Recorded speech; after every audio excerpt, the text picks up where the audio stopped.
नमस्कार साथियों, आज हम बात करेंगे केमिस्ट्री के मेजर सब्जेक्ट का सेकंड पेपर माइनर या ओपन इलेक्टिव का यूनिट फर्स्ट आप लोगों को सिलेबस में दिखाई दे रहा है। सिलेबस में दिया हुआ है रसायनज्ञों के लिए गणित। उसमें जो टॉपिक दिया हुआ है आप लोगों को टॉपिक दिखाई दे रहा है लघु गणितीय संबंध, यानी लॉगरिथम रिलेशन को आज हम इस वीडियो के अंदर डिस्कस करेंगे। तो हम चलते हैं अब लॉगरिथम रिलेशन की तरफ। लॉगरिथम रिलेशन या लघु गणितीय संबंध की बात करें तो लघु गणक का सर्वप्रथम 1614 में गणितज्ञ जॉन नेपियर ने दिया था। किसने दिया था? तो 1614 में यानी 1614 में गणितज्ञ जॉन नेपियर ने इसको दिया था। इसके उपयोग से गुणा और भाग की क्रियाएं जोड़ तथा घटाने की सरल क्रियाओं में बदला जाती हैं। किसी दिए हुए आधार पर किसी संख्या का लघु गुणक आधार का वह घातांक होता है जिसे आधार पर लगाने से वह संख्या प्राप्त होती है। तो क्या होता है? तो किसी दिए हुए आधार पर किसी संख्या का लघु गुणक आधार का वह घातांक होता है जिसे आधार पर लगाने से वह संख्या प्राप्त हो जाती है। जैसे हमने एक उदाहरण लिया, a की power x equal to n लिखा हमने, तो a का बेस, a क्या है? आधार है, यानी a बेस है जिसे घातांक इंडेक्स x पर लगाते हैं यानी राइज करते हैं, तो दी हुई संख्या हमें क्या मिल जाती? n मिल जाती है। ठीक है, अब आगे चलते हैं। यदि मैं यहां पर लिखूं x equal to log a, यहां पे क्या दिया हुआ? x equal to log a, base में a इक्वल टू n।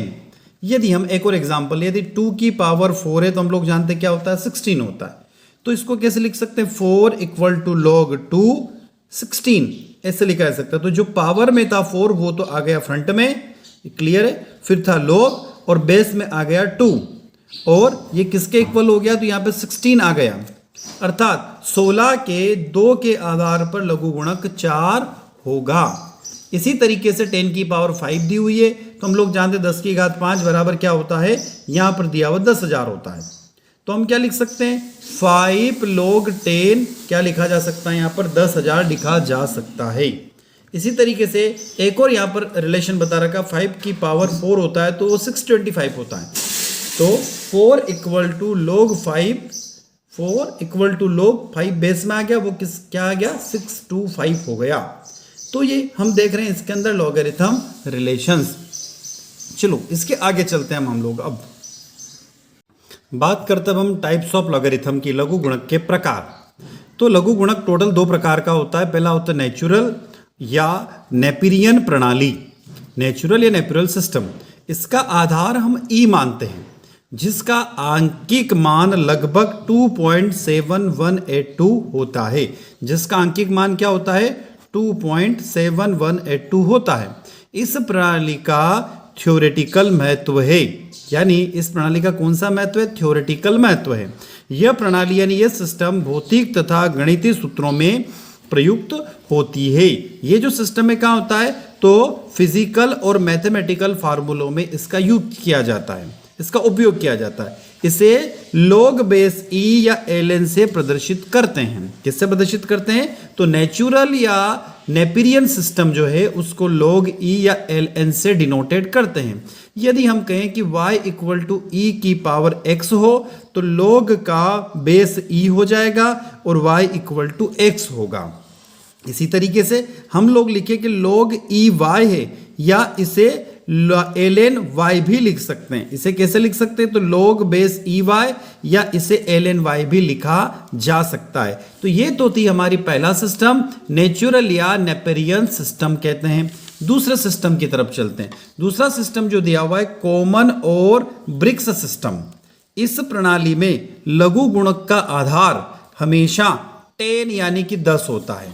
इस प्रणाली का प्रायोगिक उपयोग अधिक होता है। इसका क्या है? इसका हमेशा प्रायोगिक उपयोग यानी एक्सपेरिमेंटली यूज इसका होता है। यदि हम कहें कि यदि y इक्वल टू 10 की पावर x हो, तो y इक्वल टू 10 की पावर x हो तो हम क्या लिख सकते हैं? log base 10 y equal to x होगा। साधारण लघु गुणक को log बेस 10 y या केवल log y भी लिखा जा सकता है। तो ये तो हमारे टाइप्स हुए हैं किसके? लघु गुणक के प्रकार, यानी टाइप्स ऑफ लॉगरिथम। आगे बात करते हैं हम प्राकृतिक लघु गुणक की। प्राकृतिक लघु गुणक क्या होता है? तो 2.303 इंटू साधारण लघु गुणक, यानी natural logarithm equal to 2.303 into normal logarithm. तो अब यहाँ क्या लिख सकते हैं? लॉग बेस ई वाई या एल लिखा जा सकता है। ये किसके इक्वल है? तो 2.303 ऐसा कैसे आ गया? वो साधारण लघु गुणक क्या होता है? तो लॉग बेस 10 वाई, इस तरीके से हम इसको लिख सकते हैं। अब रूल्स क्या है लॉगरिथम के, यानी लघु गुणक के क्या नियम है? तो पहला नियम है एक का, फर्स्ट रूल जो है, एक का लघु गुणक किसी भी आधार पर ऑलवेज क्या होगा? तो यहां पर लिखा हुआ है ऑलवेज 0 होगा। तो log base a1 equal to क्या लिखोगे आप? 0। तो फर्स्ट रूल था। दूसरा रूल है गुणनफल का लघु गुणक उसके गुणनखंड के लघु गुणकों के योगफल के बराबर होता है। यानी कहीं पर क्या हो रहा है? मल्टीप्लिकेशन हो रहा है, तो उसका जो लॉगरिथम होगा वो क्या होगा? एडिशन में चला जाएगा। तो सपोज हमने लिखा log a, यानी log के बेस में क्या लिख दिया? a लिख दिया। क्या है? m n है, तो इक्वल टू वो क्या हो जाएगा? log a m plus log a n। तो यहां पर क्या है? वो गुणनफल के फॉर्म में, तो यहां log किस में चले गए? यहाँ एडिशन के फॉर्म में, यानी कि प्लस के फॉर्म में चले जाते हैं। आगे बात करें, तीसरा रूल है कि दो संख्याओं के भाग का लघु गुणक उसके अंश तथा हर के लघु गुणकों के अंतर के बराबर होता है। तो क्या कह रहा है कि वो यदि कोई अपॉन में है, अपॉन में है यानी अंश और हर के फॉर्म में, डिनोमिनेटर और इनोमिनेटर के फॉर्म में, तो log a m by n क्या लिख सकते हैं? log base a m minus log base a n। तो यहां पर यदि ये बटे में है, अपॉन में है, तो ये माइनस में आ जाएंगे, और यदि मल्टीप्लीकेशन में है, गुणा में है, तो क्या हो जाएंगे? प्लस में हो जाएंगे। चौथा लॉगरिथम का रूल है किसी संख्या के घात का लघु गुणक घातांक वह संख्या के लघु गुणक के गुणनफल के बराबर होता है। मतलब इसको कैसे समझ सकते हैं कि log क्या लिखा? बेस a, m की पावर n है, तो ऐसी कंडीशन में जो पावर होगी वो फ्रंट में आ जाएगी। तो पावर क्या होगी? फ्रंट में आ गई, तो n log a m यहां पर हम लिख सकते हैं। और पांचवा जो नियम है वो दिया हुआ है log a, यहां पर रूट m n दिया हुआ है, तो ऐसी कंडीशन में यहां पर n जो क्या हो गया? 1/n हो गया, और log a क्या हो जाएगा? m हो जाएगा।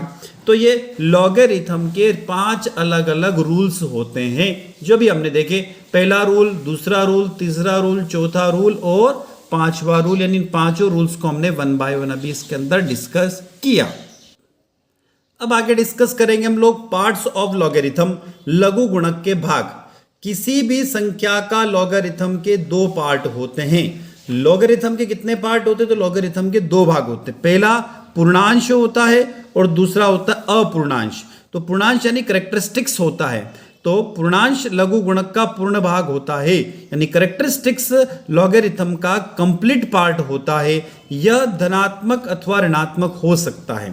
तो पूर्णांश यानी कैरेक्टरिस्टिक्स क्या होगा? पॉजिटिव भी हो सकता है और नेगेटिव भी हो सकता है। अब पॉजिटिव कैरेक्टरिस्टिक्स क्या है? धनात्मक पूर्णांश क्या है? यदि किसी संख्या का मान 1 से अधिक है, क्या कंडीशन है? यदि किसी संख्या का मान, किसी भी नंबर की वैल्यू मोर देन 1 है, 1 से अधिक है, तो उसके लघु गुणक का पूर्णांश हमेशा क्या होगा? पॉजिटिव अर्थात धनात्मक होता है। इसका मान उस संख्या में दशमलव के बाईं ओर के अंकों की संख्या से 1 कम होता है। क्या कह रहे हैं? उसमें लघु गुणक का पूर्णांश धनात्मक होता है तथा इसका मान उस संख्या में दशमलव के बाईं ओर के अंकों की संख्या से 1 कम होता है। अब कुछ उदाहरण दिए हुए, 4321 का पूर्णांश क्या होगा? 3 होगा, क्योंकि हमने कहा कि एक अंक को आप काउंट नहीं करोगे। अब यहां पर 432.1 हो गया, तो पूर्णांश कितना हो जाएगा? एक अंक आपने छोड़ दिया दशमलव के बाद, तो कितना पूर्णांश हो गया? 2।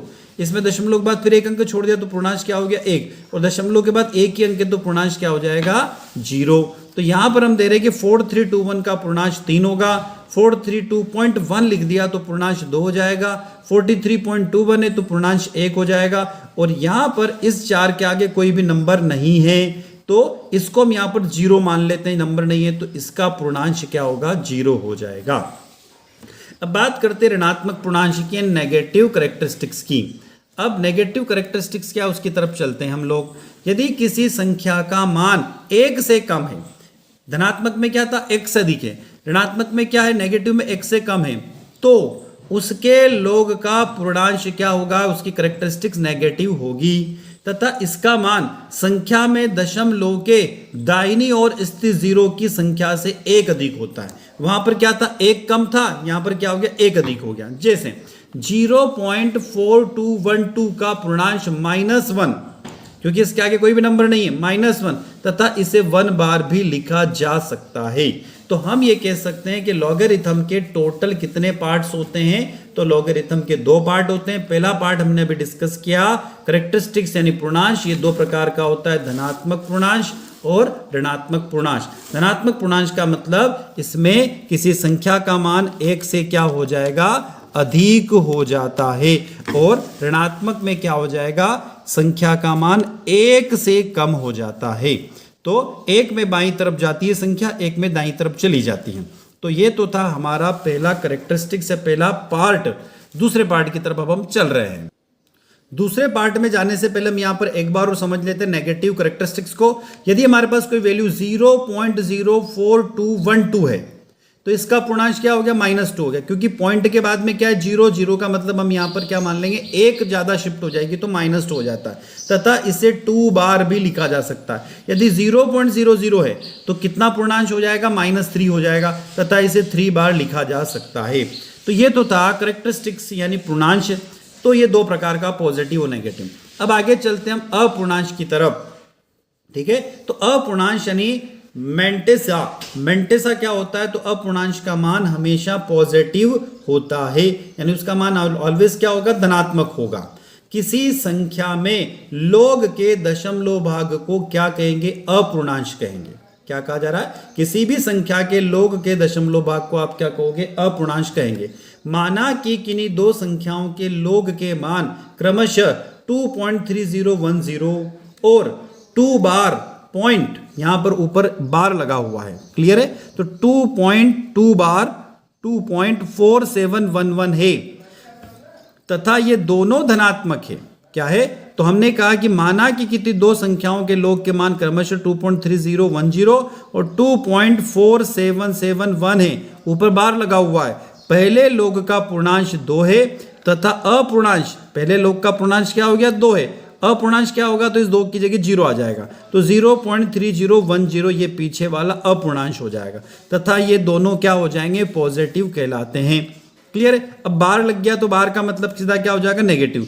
दूसरे लोग का पूर्णांश क्या हो गया, नेगेटिव है, क्योंकि 2 के ऊपर बार लगा हुआ है, तो 2 बार, परंतु उसके अपूर्णांश का मान क्या हो जाएगा, वापस 2 की जगह 0 लिख दो, तो 0.4771 यानी 0.4771 का मान क्या हो जाएगा, धनात्मक हो जाएगा। तो ये हुआ अपूर्णांश यानी मेंटेसे की बात हुई है। तो ये 2 पार्ट हो गए। बात करते हैं इसके आगे, यूज ऑफ लॉग टेबल और anti log table in the calculation. अब कैलकुलेशन में आप इसके कैसे इस्तेमाल कर सकते हैं उसकी तरफ हम लोग चल रहे हैं। क्या आप किसी भी लॉगरिथम आपके पास टेबल हो तो उसको कैसे सॉल्व कर सकते हैं, उसको कैसे कैलकुलेट करेंगे। अब मैं लॉग टेबल आपको देखना सिखाता हूं। Use of log table, anti log table in the calculation, यानी लघु गुणक तालिका तथा प्रति लघु गुणक तालिका की गणना में अनुप्रयोग। इसका एप्लीकेशन क्या है, इसका कैलकुलेशन कैसे करते हैं हम लोग, अब इसको देखते हैं, समझते हैं। लघु गुणक सारणी का प्रयोग। यदि हम 4 अंकों वाली लॉग सारणी का उपयोग कर रहे हैं तो किसी संख्या का लॉग ज्ञात करने से पूर्ण उसे 4 अंकों तक सीमित कर लेना चाहिए। ये इसका प्रयोग है। अब आगे देखते हैं इसको कैसे करते हैं हम लोग।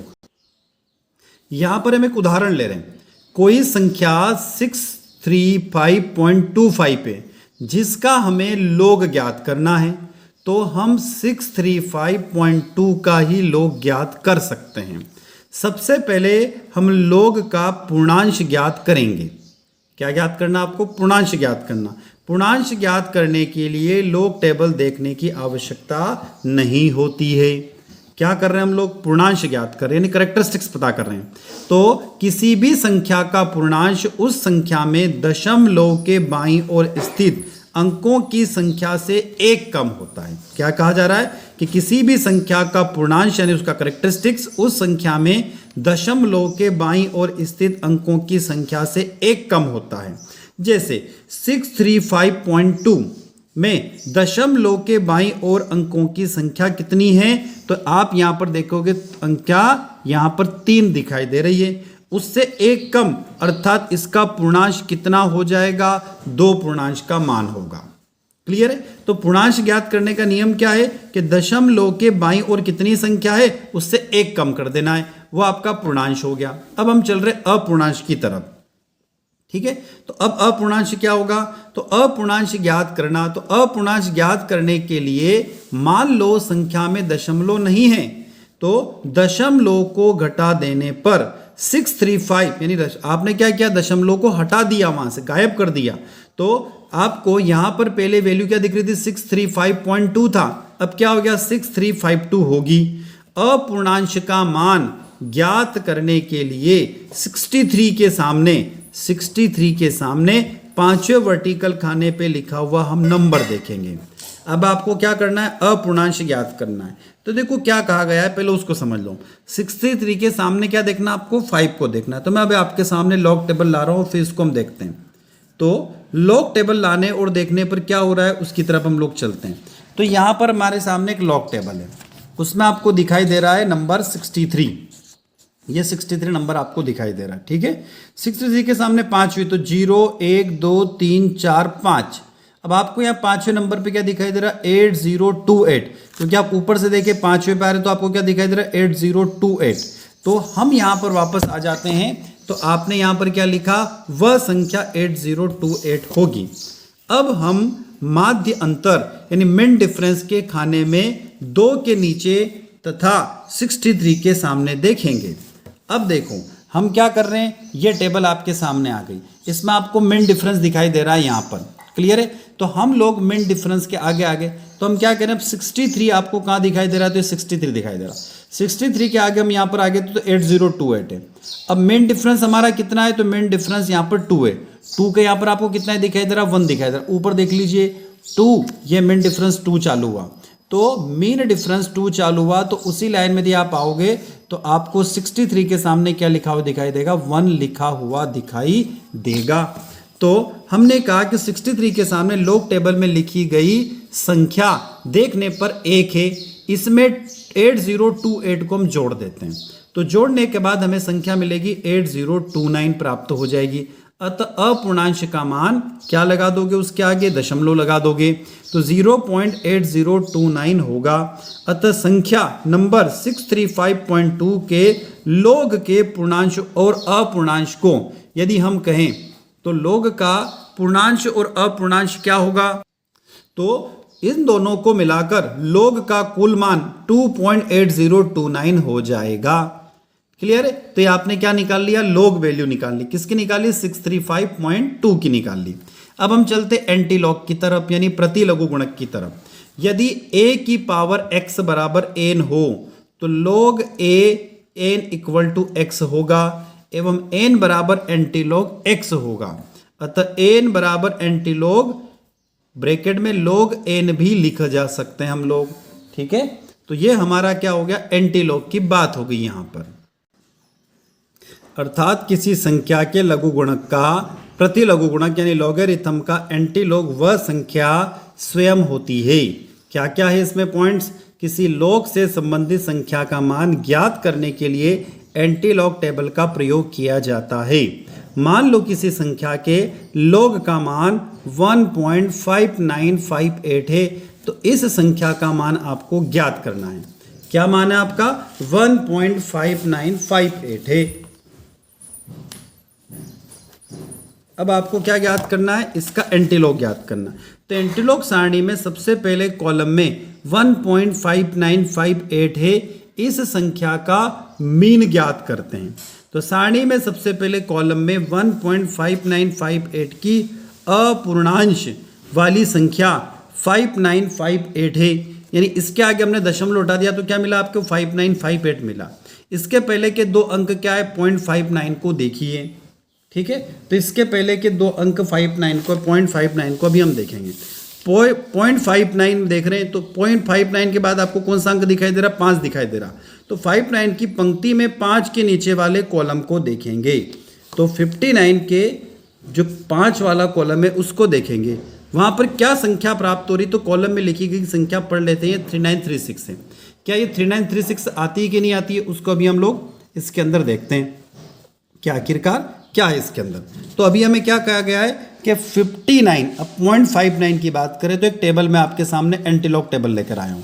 तो इसमें आप देखेंगे एंटीलॉग टेबल में कि आपको 0.59 दिखाई दे रहा है। इसमें ये 0, ये 1, ये 2, ये 3, 4, ये 5, आपको क्या वैल्यू दिखाई दे रही, 3936 वैल्यू आपको यहाँ पर दिखाई दे रही है। तो हमने क्या लिखा यहाँ पर कि 3936 आपको प्राप्त होती है। 0.59 की पंक्ति में अब आपको माध्य अंतर वाली कॉलम में 8 संख्या के नीचे वाली संख्या 7 पढ़कर पूर्ण संख्या 3936 को जोड़ लेते हैं। अब आपको क्या कहा जा रहा है, मिन डिफरेंस निकालना। तो मिन डिफरेंस निकालने के लिए आप लोग क्या करेंगे, तो हमने लिखा 59, देखो यहाँ पर देखते हैं हम लोग, हमने कहा अभी कि 0.59 को हमने यहाँ पर देख लिया 5 में, तो 3936 हो गया। अब इसका मिन डिफरेंस लेके चलते हैं, तो मिन डिफरेंस लेके चल रहे हैं, तो इसका मिन डिफरेंस किस में देखेंगे, 8 में देखेंगे। तो यहाँ पर देखोगे ये 1, ये 2, 3, 4, 5, 6, 7 और 8 में आपको क्या वैल्यू दिखाई दे रही है, तो 8 में आपको दिखाई दे रहा है यहाँ पर 7 दिखाई दे रहा है। क्लियर है ना, ये 7 दिखाई दे रहा है। तो 0.59 का एंटीलॉग वैल्यू थी, टोटल अभी हमने कहा 0, 1, 2, 3, 4 और 5 3936 थी। इसमें आपको मिन डिफरेंस कितना जोड़ना है, तो 7 मिन डिफरेंस को इसके अंदर जोड़ देना है। जब इसमें आप लोग मिन डिफरेंस 3936 को प्लस 7 करेंगे तो आपको क्या मिल जाएगा, 3943 मिल जाएगा। तो अब दिए हुए लोग का पूर्णांश 1 हो गया, अतः बाईं ओर से 1 + 1 बराबर 2 संख्याओं के बाद दशमलव का चिन्ह लगा देते हैं, अतः संख्या 39.43 होगी। दूसरे शब्दों में 1.5958 लोग वाली संख्या का मान 39.43 हमें प्राप्त हो जाएगा। तो ये तो था आपका लॉगरिथम वाला पोर्शन, लॉगरिथम रिलेशन या लघुगणकीय संबंध। इस वीडियो लेक्चर में हम लोगों ने डिस्कस किया, और मैथमेटिक्स फॉर केमिस्ट जो है, इसके बाकी के जो टॉपिक्स है उनके वीडियो जल्दी आप लोगों को इस यूट्यूब प्लेटफॉर्म पर उपलब्ध हो जाएंगे। वीडियो अच्छा लगता है तो लाइक अवश्य करें, और कोई डाउट हो तो कमेंट बॉक्स में कमेंट करके हमें बताएं। क्या इसके आगे के वीडियो लाना आवश्यक है, तो कमेंट बॉक्स में कमेंट अवश्य करें। चैनल अभी तक सब्सक्राइब नहीं किया तो सबसे पहले सब्सक्राइब कर लीजिए। Thank you students.